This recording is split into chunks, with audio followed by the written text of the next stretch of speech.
They crossed 5 days of open Pacific Ocean in 36-foot seas, a 1-year-old asleep in the back seat. Everything they owned loaded onto a ferry, disappearing into the dark. No YouTube channel, no income plan, no backup. Just a couple from the suburbs of Massachusetts who had decided, without any formal training in farming, construction, hunting, or wilderness survival, that they were going to homestead in Alaska. That couple is Dennis and Amy Westerland, known online as Holdfast Alaska. And their story is one of the most quietly extraordinary things happening on the internet right now. By the end of this video, you will understand exactly how two people with zero relevant experience built something real from nothing, what the winter nobody talks about actually cost them, and why the version of this story most people know is missing the part that makes all of it make sense. Dennis Westerland grew up in suburban New England. So did Amy. Neither of them had ever farmed. Neither had built a structure, raised an animal, or spent a winter in anything colder than a Boston apartment. Dennis worked on his father-in-law's lobster boat. Amy sat at the secretary's desk for the same fishing company. They met shortly after finishing high school, moved into a small apartment together in eastern Massachusetts, and began a life that looked, from the outside, like every other suburban beginning. But something was already pulling at them. It was not dramatic. It was not a single moment of revelation. It was more like an accumulating restlessness, a sense that the life available to them in the city was not the life they were actually trying to live.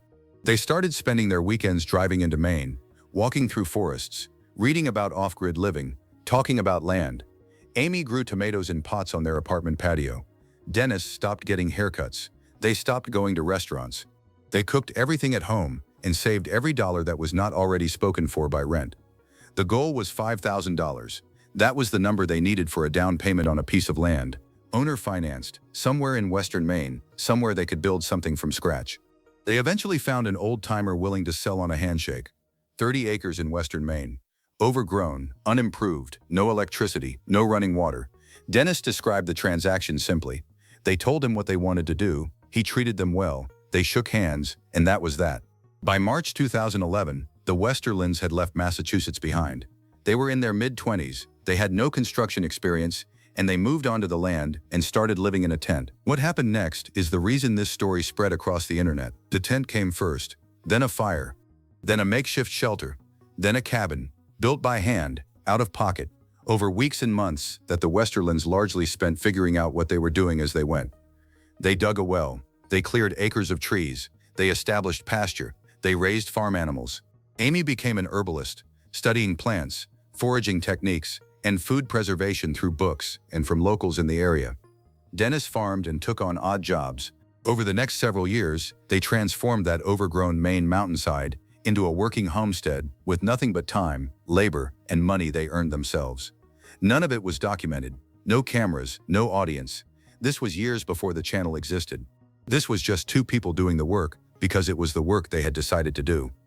In 2019, their daughter Lena was born at home, in the cabin they had built themselves, not in a hospital, in the homestead they had built from a tent and a handshake. That same period pushed them toward an upgrade. They sold the Maine property, bought a 50-acre farmhouse outside of Farmington, Maine, ran a CSA market garden for income, and kept pushing. But Alaska had been in the conversation since the beginning.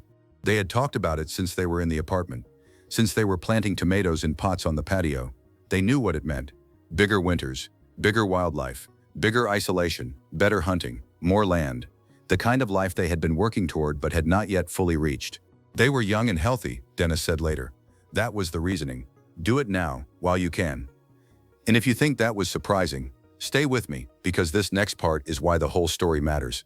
In November 2020, the Westerlands loaded their car onto a ferry at the port of Bellingham, Washington. They had driven 3,200 miles from Maine to get there. The drive had taken several days. Lena, 1-year-old at the time, was asleep in the back seat. Whipping winds, strong tides, water moving in ways that do not resemble the ocean most people have seen from a beach. Dennis had spent years working on lobster boats in New England. He understood rough water in a way that most people do not. But this was different. 36-foot seas. 5 days on the water, he said later. It was a rough ride.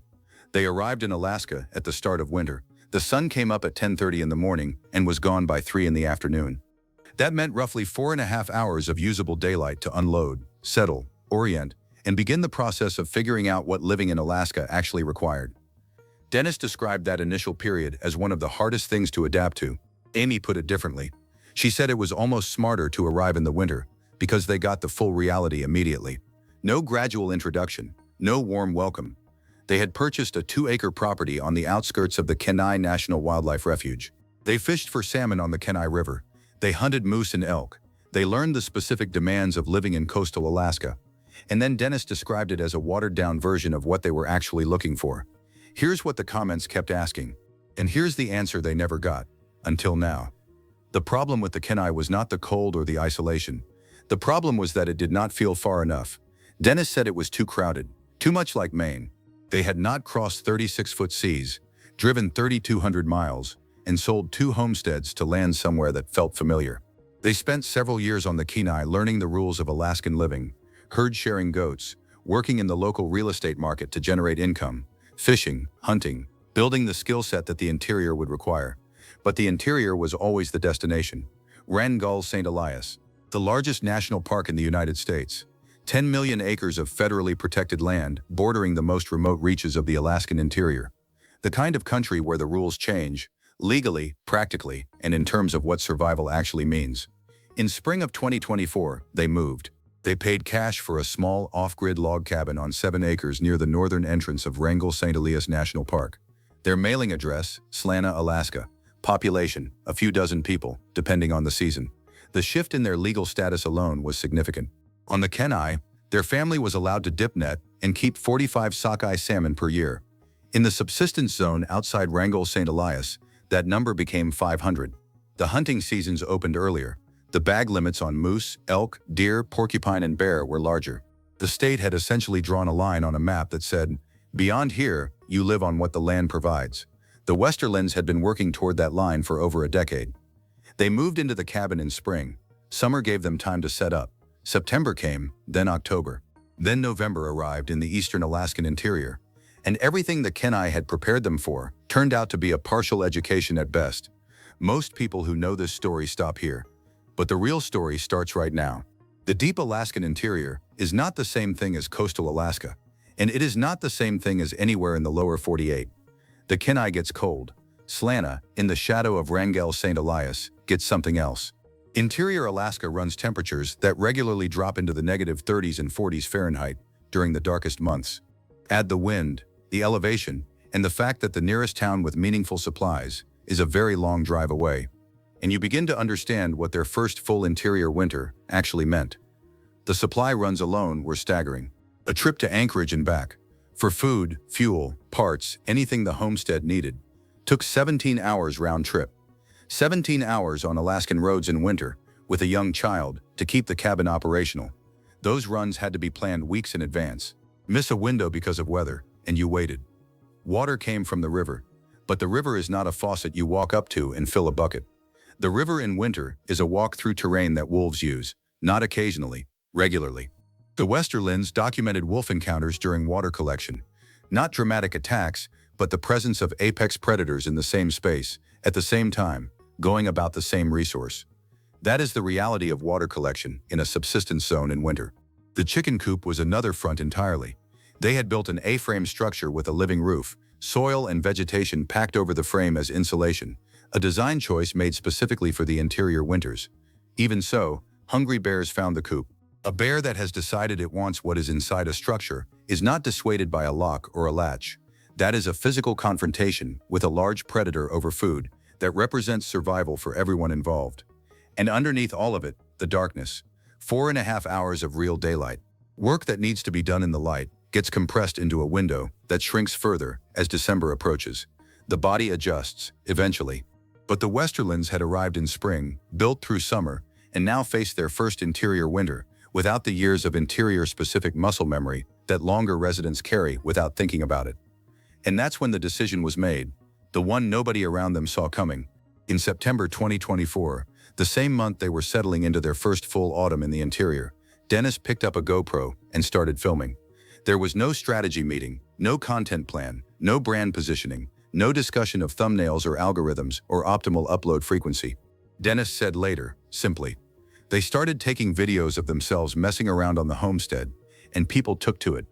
They named the channel Holdfast Alaska. The word holdfast comes from the biological term for the root-like structure that anchors a marine organism to a surface in rough water, a fitting name for a couple who had spent 15 years refusing to be moved by everyone who told them this could not be done.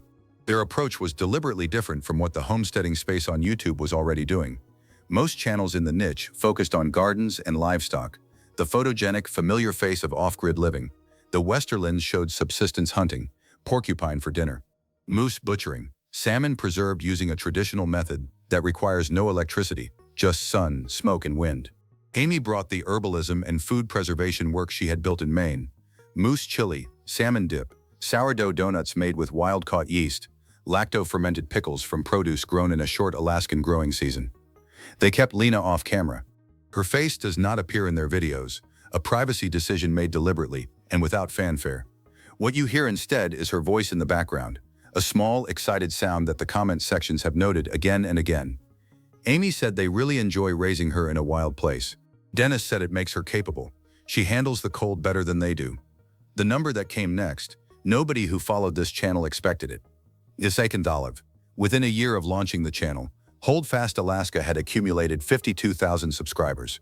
Dennis said later he did not expect that level of support from the general public.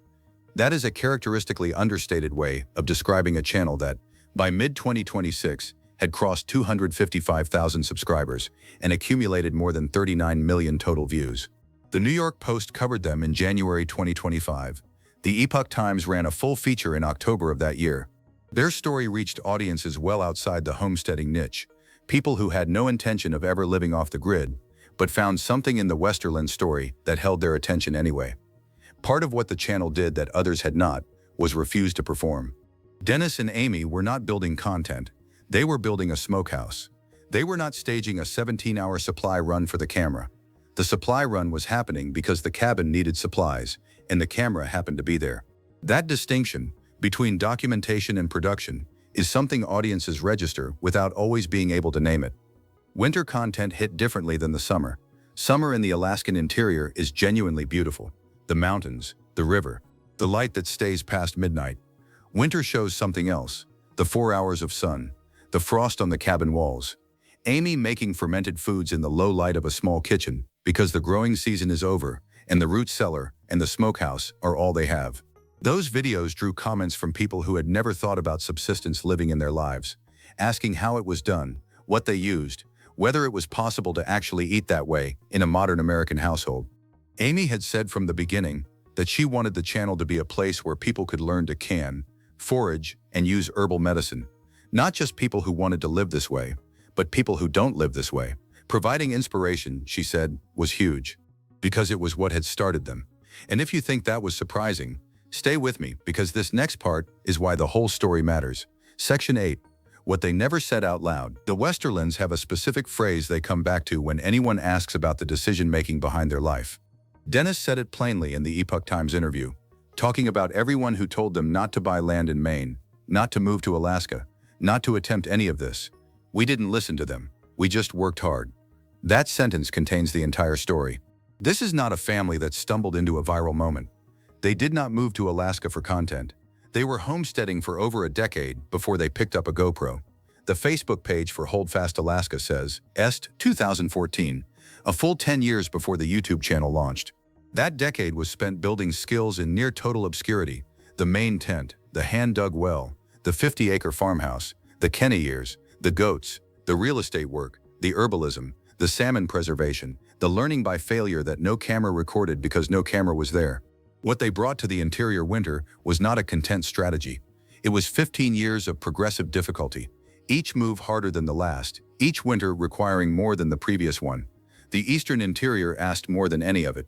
The wolf encounters at the river, the bear at the chicken coop, the darkening window of daylight, the 17-hour drive to buy things that most Americans walk 3 minutes to a store for, a small child in a log cabin, her face kept off camera, her laugh audible in the background of videos watched by 250,000 people.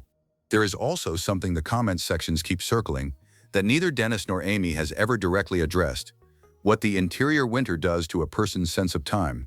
Not the logistics of survival, but the interior experience of living inside a darkness that has no urban overlay, no streetlights, no ambient glow from a neighbor's window.